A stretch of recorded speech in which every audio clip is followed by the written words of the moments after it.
Broadcasting the information the mainstream media won't touch. This is The Richie Allen Show in association with DavidIke.com. Introduce our next guest. She's no stranger to you. Wonderful, wonderful human being. We get our meditations every Monday and Thursday following The Richie Allen Show at 10 p.m.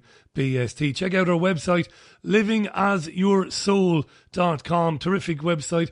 There's all manner of advice, free advice and articles there and downloads on Kim's website. She is a fantastic healer and a wonderful spiritualist and somebody I'm proud to call a friend. She's on the line to us tonight from Germany. Let's welcome her back. Kim Hutchison, how are you? Really well, thank you. How are you doing with your new studio? Sure, hanging on in there. I just made a mistake there, Kim. We didn't hear the first three words of what you said there because, yet again, I've used the wrong fader. This is the sort of thing you're not supposed to be telling people, but I'm getting on okay with it. Mercury has been in retrograde, I've been told. Hence yes. All the communication problem. Now, Kim, you know from us getting to know one another that I would have cried bullshit some years ago when people started talking about Mercury and retrograde. But not anymore, because I can see it happening in front of my eyes. Yeah, actually, and this time around, there are also another 5 planets also in retrograde, really shaking things up for everybody. So it's more than a double whammy, it's a 5-time whammy. Unbelievable. So when my gear in the studio that I use went bang over the weekend, and then Fab Radio in Manchester, where I broadcast from sometimes, when their mixing console blew up for no good reason, none of this is coincidental. There's a reason for it. That's okay. I get it.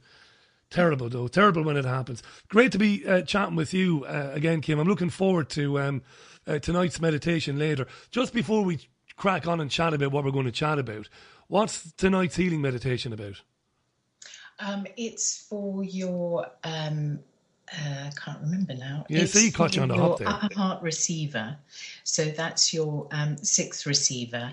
And it's about embracing and becoming your aliveness, which is the principal quality of your life. You know, if you like, your relationship with yourself, your aliveness. Brilliant. That will follow this programme, folks. So stay on the players as we finish. We'll be following with Kim. You said to me today there's a lot happening in the energy of everything right now. And you said that it's been like that for the last month. Is that following on from what you said about planets being in retrograde? Well, possibly, but that's not really what I was referring to. It's just that around about a month ago, something quite extraordinary. Well, I mean, it's the cosmos, so it's always extraordinary, right? But something really extraordinary was happening as...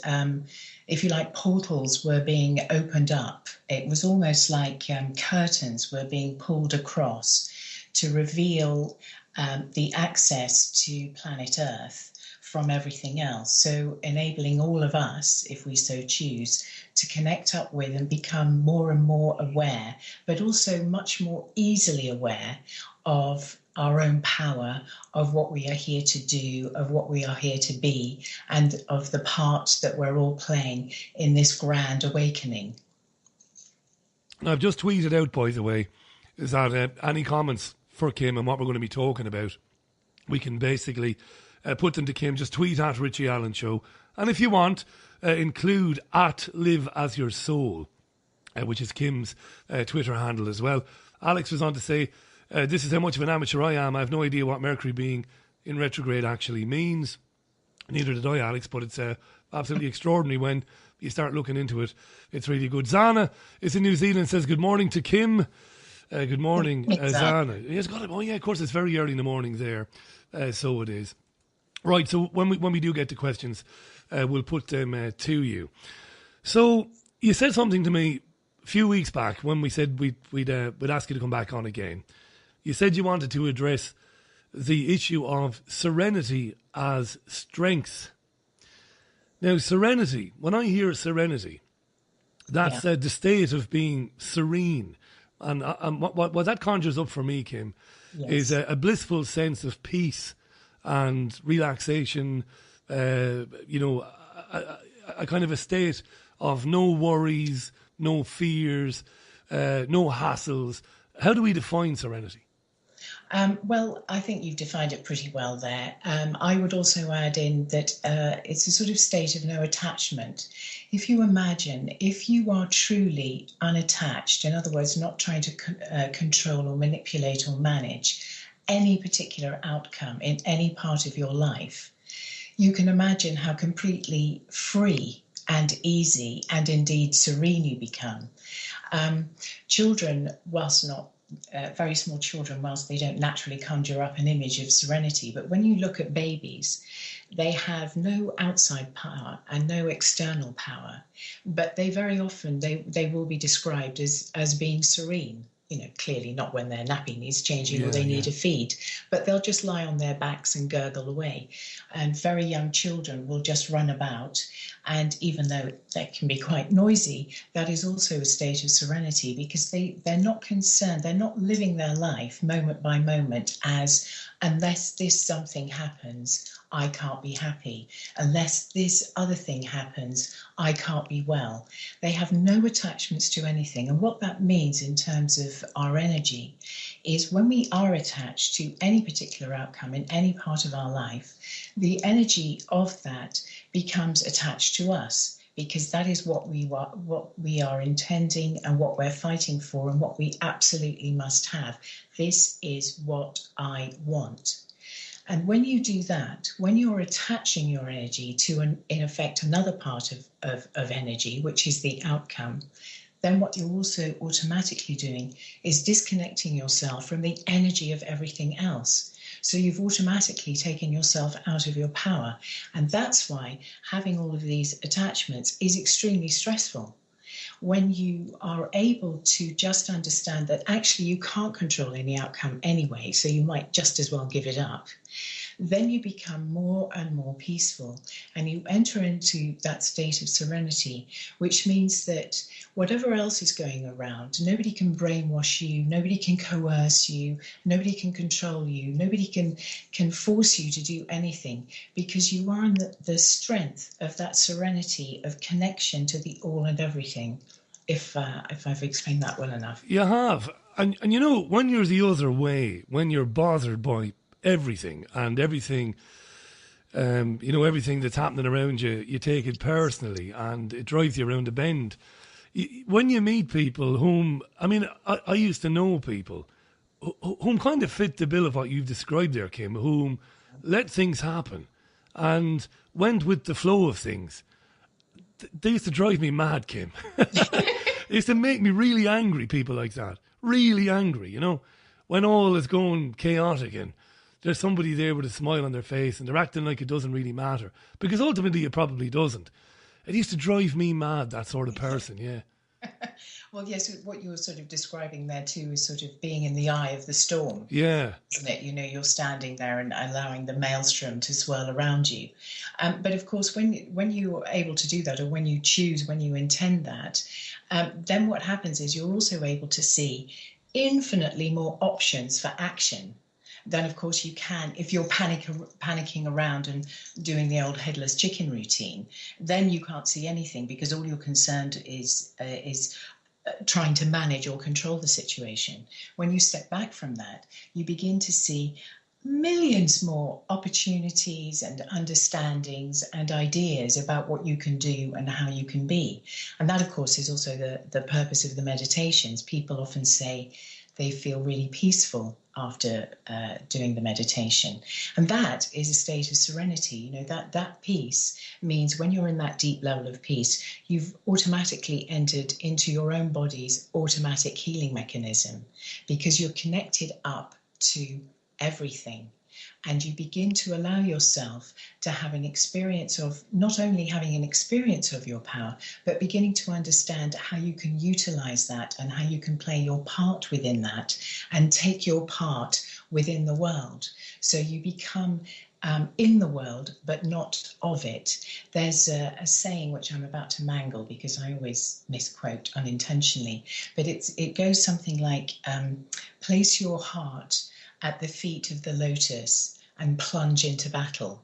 And I think that's a very beautiful and lyrical way of describing what we're talking about. That when you are at the core of yourself, truly serene, then everything else is whirring around you. It doesn't mean to say you step back, you step out and you don't take part. Quite the contrary. But it means that when you do take part, you are not only more effective, but you are much more of the power and the energy that everybody else is. You are much more of that love. And so all of your actions become informed by that. And that also becomes part of not healing just for you, but healing for everybody else. Scott tweeted this: whatever vibration you resonate, the world around you will change to match your vibration. Example, positive attitude and love. Alex says, if he had one question, it would be how to deal with evil when it comes into your life in whatever form to remain positive. We might come back to that. JP tweets, serenity is many different things in his opinion. Sometimes just losing time in each other away from the grind, he says. And Karen Kelly in Scotland is a big fan of the meditations and says they've been hugely helpful to her. She's tweeted us there saying that. Thanks for that. Karen, I've just relayed that to Kim for you. Yes, thanks, Karen. I'm really, really glad you're finding them so helpful. That's great. Yeah, we get an enormously positive response to the meditations. They're terrific. Rage, Kim. Rage. Raji, rage. Rage. Yes. Elaine has tweeted me. She sent me a private message, actually, Elaine, and she says, Richie asked him to talk about rage and anger, because I think that's where she's going with the serenity thing, the anger in society. There is anger, Kim. I remember somebody saying to me years ago, you're capable of rage, Richie, very angry at times. And I said, I am, yeah, I wouldn't deny it. I am angry, or I can be angry. Things get me angry. And it's not just the smallest of things, although, you know, the future Mrs. Allen would say you're a pathological liar. Little things do get you angry, and they probably do. But I reserve my rage for the horrendous things that we talk about, Kim. And to your credit, you listen to the programme when you can. So you'll have heard women describe losing their children to a tyrannical state for no good reason. Some of the other horrible things that we get into on the programme. And I'm sometimes left personally, and I'm not looking for attention here, I'm not looking for any sympathy, because it's not me going through it, it's somebody else going through it. But it puts me into horrible rages, Kim. Real rage. Now, I don't mean rages in that I'm screaming and shouting at the dog or at Caroline or throwing chairs. None of that. But a private, seething, simmering rage. And I know it's not healthy, but I want to believe it is healthy. I want to believe that it's proof that I care about things. And that others who are full of rage also care about things. Yeah, absolutely. And of course, it's how you direct it, isn't it? So if we viewed anger and rage as actually it manifests in that form most commonly because what we're actually experiencing underneath that is a state of extreme frustration. And the frustration in the example that you were just giving is very often, well, what the hell can I do about it? And if you can allow yourself to take yourself, just say to yourself, okay, so there is this massive rage that I'm experiencing about this, this, and this, and this. If I view this as frustration, it's building up like this because actually I'm not hearing what my soul's voice or my body wants to impart to me about this. And if you can take yourself into the center of yourself, or just maybe breathe into your soul point, it's about an inch below your navel, then you can ask the question, which is, what is the source of my frustration? And you can ask another question, which is, what action am I being called to take now? And it could be something really simple like make contact with a particular person. It could be write a letter. It could be something much more metaphysical, which may not make particular sense at the given moment.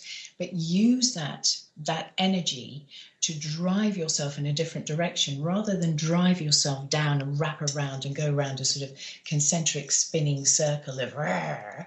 You can use that energy to drive, to propel your power forward in the direction that's going to be most healing for you and for everybody else. if I've explained that well enough. It's brilliant stuff. Kim is at livingasyoursoul.com. You should know that by now. We'll have a meditation following this program. When this program ends, we'll have a meditation from Kim. Like I said, I find them absolutely brilliant. I don't listen to them when they're broadcast, of course, because I'm doing other things, but I listen to them later on because I have the recordings, and they're terrific, hugely important and terrifically beneficial. Wayne tweets this. In his opinion, rage is natural, but it's used and triggered often by the system to manipulate the slaves, focus the energy positively. So he's alleging that the system is well aware of the power of rage and that it's using it against people. It's using people's own rage against them. I suppose it is, Kim. Yeah, I mean, it's when you also, what we need to take into account, that when we're not, for me, one of the greatest acts of resistance or dissent is to understand how powerful it is to take really good care of ourselves, to constantly be aware of what we're putting into our bodies and what we're allowing ourselves to experience. Because if we're nurturing and nourishing ourselves, then we can stay in a state of balance, which is another form of serenity, if you will.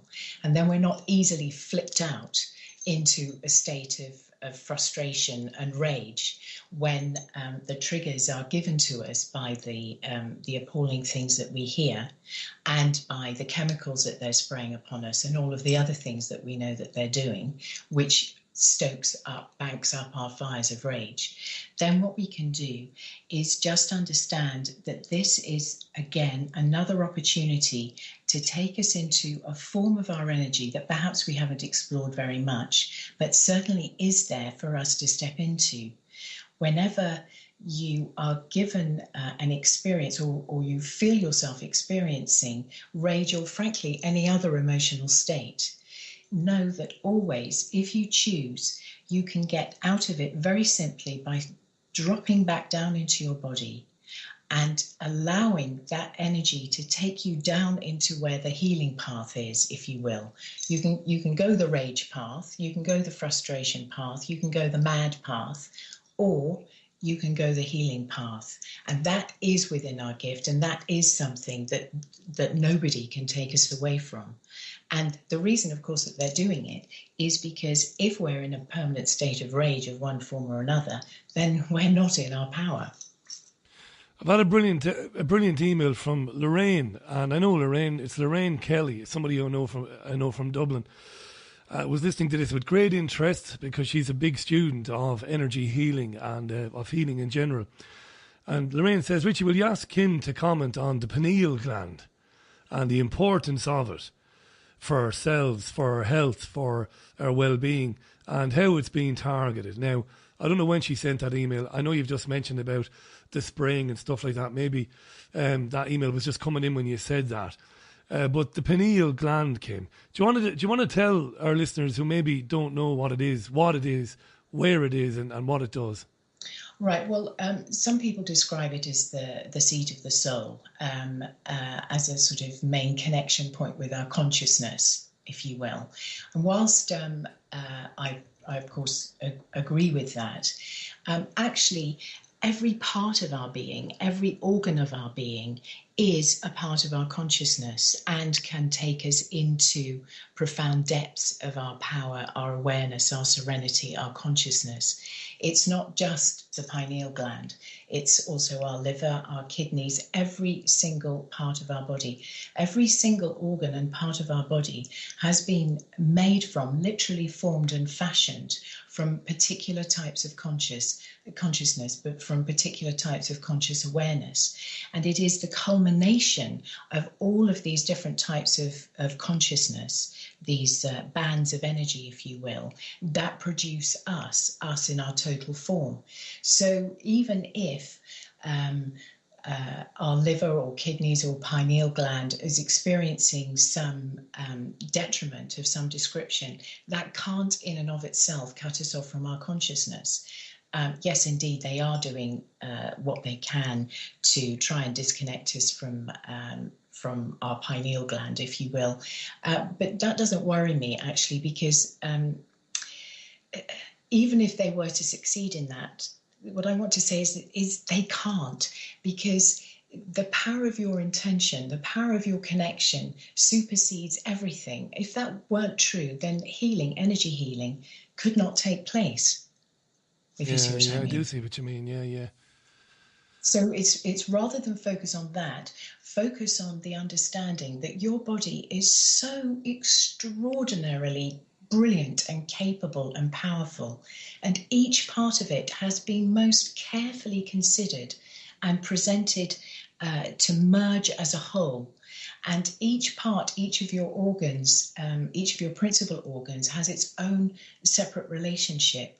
And it's when we connect with that, when we connect with the understanding that we are formed from the energies of all of these relationships, that we begin to become more and more powerful. And whatever is happening externally to our bodies doesn't actually have that much of an impact.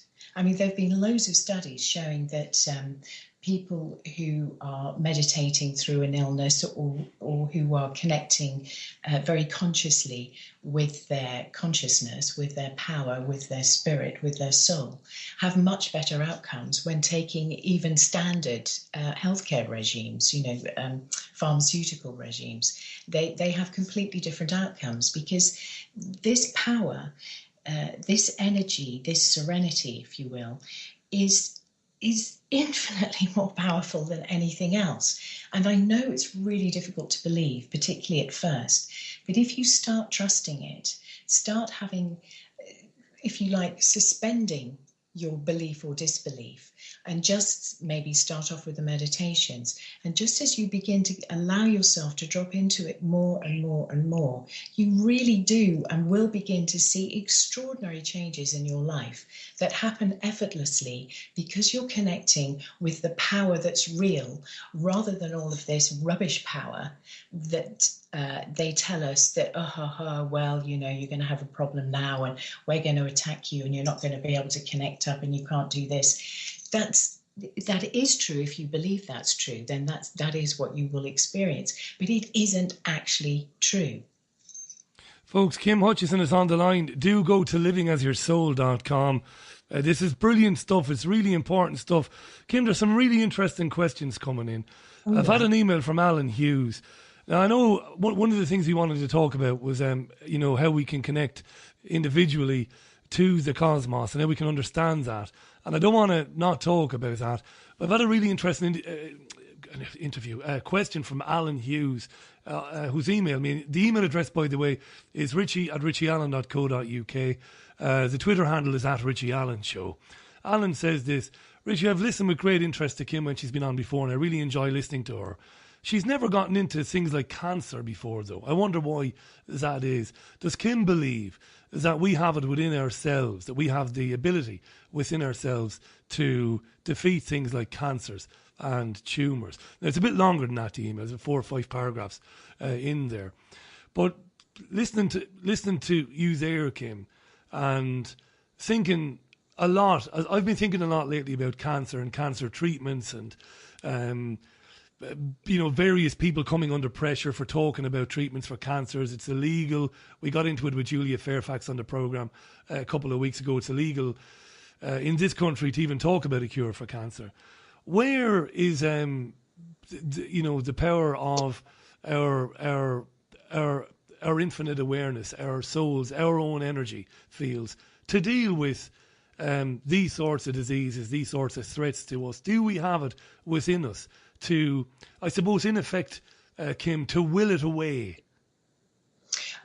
Yes, although it's very interesting, that choice of phrase, because it's actually another very powerful part of energy healing, apart from Serenity, sort of part and parcel of it, is the conscious act. And actually, it's a consistent series of acts of surrendering our will. Again, when we are attached to our will, we are in a state of attachment, and therefore we're disconnecting ourselves from the bigger will, the power of the cosmos. But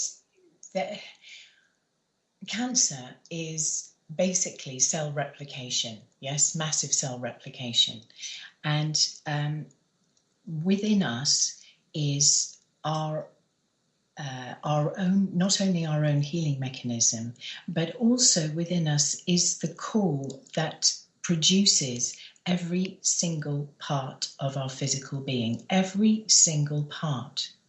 So if you are willing to connect with every single part, then you can have a conversation, a communication, a connection, whichever part of your body is having a hard time, is experiencing some stress, is requiring you to pay attention to it, and it can be brought to healing. Now, of course, some people, before they came here to this earth, have made a decision or an agreement, if you will, that they will leave this planet at a given time. And so some people will always die. But healing, if we understand healing, healing is not always necessarily the cure of a disease. Healing is fundamentally bringing yourself back into your state of awareness, of remembrance of the all that you truly are. And when you're dealing with any cellular, shall we say, malformation, then if you also understand that within each and every single one of our cells is also an entire cosmos, then you can see that it's not really too big a leap to understand how you can bring cells or a group of cells into healing, into their resonance. Kim, this is great stuff. We're coming up for 23 and a half minutes to the top of the hour. Few more questions, if that's all right, and then I want to talk then about what we agree. This always happens, doesn't it? No, it's fine. It's one of the things. It's one of the things about live radio. I'm not criticising the questions; they're all very good questions and comments. Scott says love is the highest vibration, and once you reach this state, negative energy cannot affect you. Dark cannot penetrate light. JP in Manchester says that he loves your voice, Kim. It's very soothing, it's very chilled, and dare I say sexy, says JP. The sort of thing that on commercial radio, I never would have read that tweet out. I never would have read it out, but there you are. I read it out now. Sean McDonald says, Richie, Kim is brilliant. I listen all the time.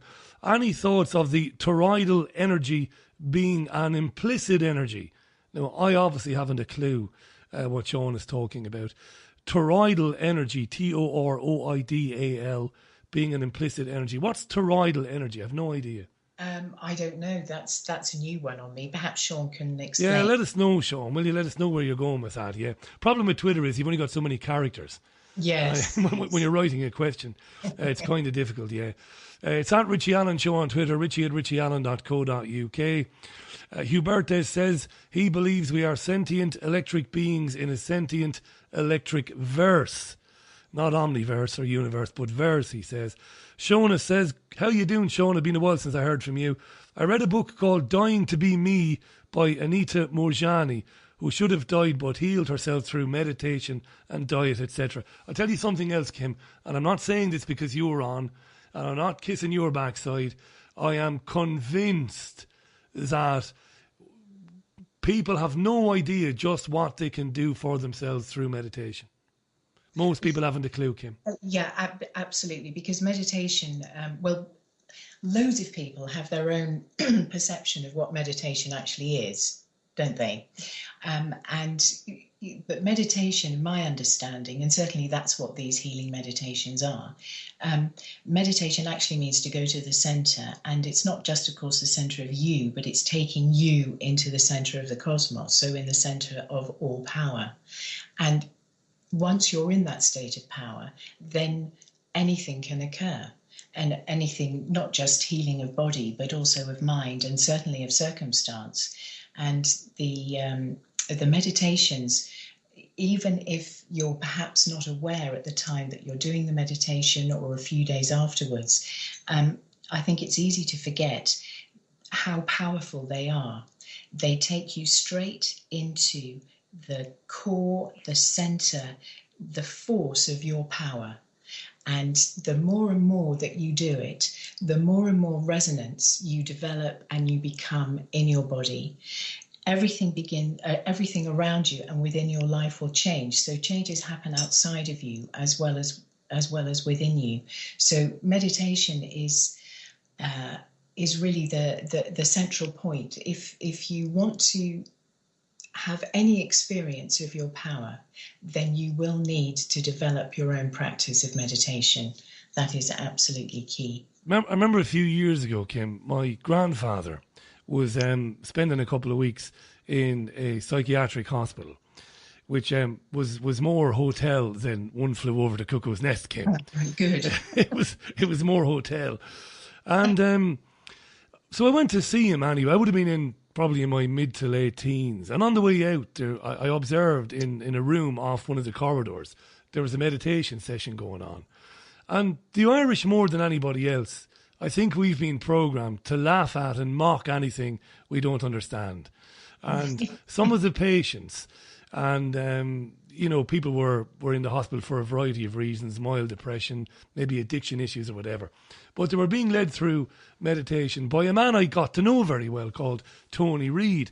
Man after your heart, Kim, Tony. He loved listening to you. I must actually send Tony some of the links. And, of course, I sniggered away, at the music and at some of the things Tony was saying. But I remember sometime afterwards saying it to my granddad, thinking that because he was a, world champion piss taker as well, like most of the Irish, that he'd join in. And he went, what are you talking about? It's brilliant. It's brilliant for me. He said, it's wonderful what it's done for me. I remember thinking, all right. I just moved on and never gave it a second thought. I've been admonished by Karen in France. There's two Karens. We have Karen in Glasgow and we have Karen in Gay Paris. And Karen in Paris says, Richie, I'm going to pull you up on something. Kim mentioned when we enter our life, we've already made a pact that we'll leave the earth at a specific time. Can't she explain? Yes, you're right to pull me up on that, Karen. Kim has mentioned this on the programme, I think way back when we first spoke, and I shouldn't assume knowledge. And when Kim mentioned that, I should have asked her to explain it. Mea culpa. Kim, yes, it's a brilliant thing that when we enter our life, we've already made a pact that we'll leave at a specific time. Can you explain that? Yes. Okay, so perhaps a few years ago, I had a very powerful experience. I was wanting to sort of see what happens before we come down here, before we, if you like, enter into the womb and are born. And I had a very extraordinary experience. It lasted for quite a few hours. And what I saw was stepping out of the stillness of this extraordinarily serene, should I say, quietness and stillness, into what I can only describe as an unbelievably noisy, comparatively, marketplace. And it was like, it wasn't a marketplace as in, conventional stalls, but it was just filled with energies, and sort of selecting body parts, selecting the parts that would become their body, selecting or coming together in the groups in which they would be born in, their family groups or familial groups. And I had a very strong sense and experience of that, the types of relationships that would be formed with these people or energies that we were coming down with had already been agreed, and various life points had already been agreed. Because, of course, the other thing to remember is what we're doing here is we're being of service. I mean, love, what love really, really is, right at its core, is being of service. When you are of service, look at how a mother or a father is with a very young child. They're completely in a state of service, aren't they, to that baby, toddler? And that is, of course, something that as we grow up and we get into all of our stuff, we forget all about that, and love just becomes a battleground for trying to get what we want. But at heart, love is of service, and what we're doing here, by being of love here, what it's all about really is for us to be of service to ourselves and of service to and for each other, because that is how we're serving the energy of this particular planet, which means that is also then how we're serving the energy of this particular solar system and galaxy and ultimately the cosmos. We're here of service. So we choose our experiences, these are obviously broadly based, but our experiences, what we're going to look like, what we're going to feel like, what our familial groups are, we actually choose all of this before we come down here. Now, you could say, I used to always, my running gag was, I don't know what drugs I was on when I made my choices. That must have been really good. Yeah. But if you're willing to accept that, if you're willing to accept that responsibility, then of course you immediately assume your power. Because then instead of being in a state of regret or resentment or any of those other emotional, or rage, any of those other emotional states of disempowerment, you can then start looking and asking yourself the powerful question, which is, okay, so how can I utilize this to be of my service? And as you do that more and more, you naturally and effortlessly enter into the state of your love. And that's what you experience, so that even in times of great stress and great challenge, you can still feel that love. You can still feel connected with that love. You can still feel joy, and you can certainly still be in your serenity. Loads and loads of tweets here. If you want to see what other people are tweeting the programme and engage with them, you need only put Richie Allen Show without any spaces, all one word, into Twitter and press enter. Massive interest in this, unsurprisingly. Solution-based radio, this, with the terrific Kim Hutchison. Livingasyoursoul.com is the website. And Kim's Twitter handle is @liveasyoursoul. I'm retweeting tweets that are coming in so you can see what Kim's Twitter handle is. Sean was on to say, Sean Hinchcliffe, what does Kim think of the mindfulness course, or is it just mumbo-jumbo cognitive behavioural therapy? Might come back to that, Sean, because we are rapidly running out of time. Patrick Garrett says, sadly, loves Kim's meditations but struggles to focus because he has very loud tinnitus in both ears and can't find the silence. That can't be nice, Pat. I'll ask him about that in a second. Janie says, I've been mocked for saying, in fact, that's 2 tweets. Janie says, what is the response to those who mock love as though it is a weak state to be in? I've been mocked, says Janie, for saying we need love as though it is an inactive state, says Janie. So there's loads in there. And Sean came back to say, Sean McDonald, that toroidal energy is an energy that is infinite, passing through the body as the Torah flows, he says. Oh, what a beautiful description. Yeah. So, of course, this being very new research to me, I don't know anything about any of that. Pat and his tinnitus, Kim. What do you do about tinnitus? How do you deal with that? Yes, I was just reflecting on that. How common is that, by the way, tinnitus? It's incredibly common. I hear about it all the time from people. Yes, it is, isn't it? And with all of the interferences going on, I'm sure that's playing its part. And of course, the use of mobile phones and so on. There's our brains and skulls are being hammered with these electronic pulses, and I'm sure that isn't helping in any way, shape or form. But for Pat, something which might sound a bit counterintuitive, which is if you can, just when you begin, just first of all, allow yourself to accept that the tinnitus is there, it's present.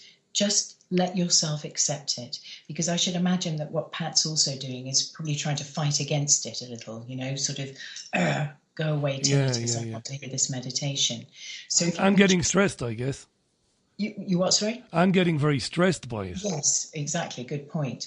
So, Pat, if you could just let yourself experience a serene state, should we say, of just acceptance, just the tinnitus is there and it's okay. Because the reality is also, sound, the vibration of sound can be heard by your body in many different forms and ways. You don't need to hear it so you have a cognitive understanding of it. And then what you can do is just let yourself relax into the fact, knowing that if you've got the volume up and you're hearing the meditation in whatever form, your body will be picking it up. Your body will be picking up the cues. Your body will be picking up the vibration, and your body will experience healing. Sound is a form of vibration, and sound is also one of the expressions that all our organs are made of. So the sounds that are coming out, whether you can hear them clearly or not, will not affect your body's ability to receive the healing. Brilliant stuff. Hope that helps, Pat. Thanks for the tweet, by the way. Is deja vu just a mini memory of the pre-made plan then? Asks Huberte. Some of these questions are going to take ages to ask, and we're just about to run out of time anyway. But of course we'll be inviting Kim back again, and again we'll plan it out, Kim, and we'll be derailed. We'll be derailed because some of the questions are brilliant and they're important as well. So look, we've got about 2 minutes before I've got to wrap it up. So I'm going to give you the 2 minutes, Kim, and you can have the final word. Just to mention importantly that there will be a meditation following this program. The program ends in 10 minutes time, but stay on the players because we'll have a meditation from Kim. It's terrific, lasts about 25 minutes to a half an hour, and it's well worth it. It'll be repeated, of course, on Thursday. Kim, over to you. I'll give you the final word then before we wrap up. Okay, well, we've briefly mentioned surrendering will and being of service and the state of serenity. And the other crucial thing is your relationship with the cosmos. My understanding and my experience certainly is that a huge amount of healing and an awful lot of time and aggravation can be saved if we place our focus on our relationship with the cosmos rather than on our so that we view our relationship with the cosmos almost as if how we've been taught to view our relationships with our family.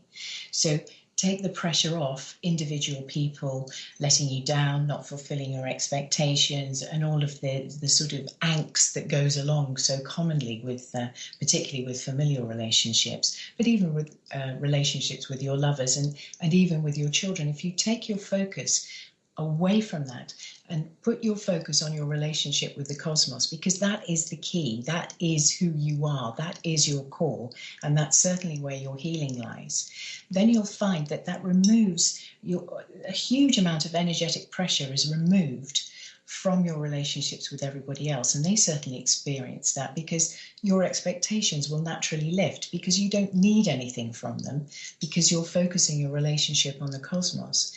And you'll find that actually everything that you want to experience, you will experience through and because of your relationship with the cosmos. And that leaves your earthly relationships, if you will, to just be bundles of fun and joy.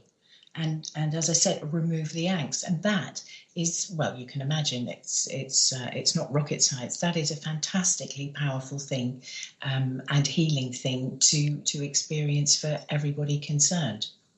Folks, go to livingasyoursoul.com. Check out Kim there.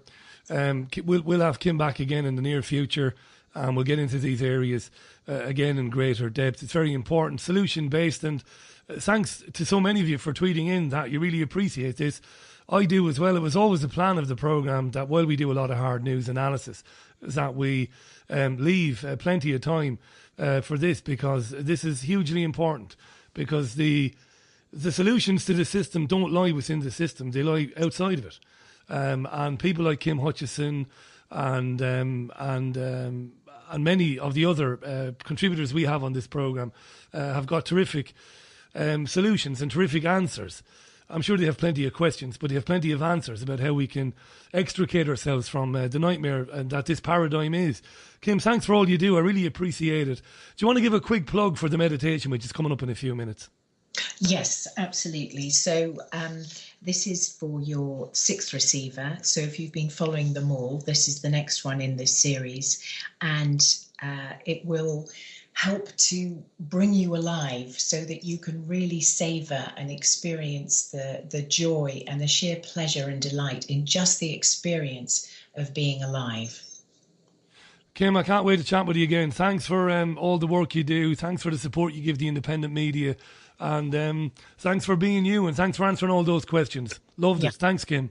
Pleasure. Thank you, Rich. Talk to you later. That's Kim Hutchison on the line to us there from her home in Germany.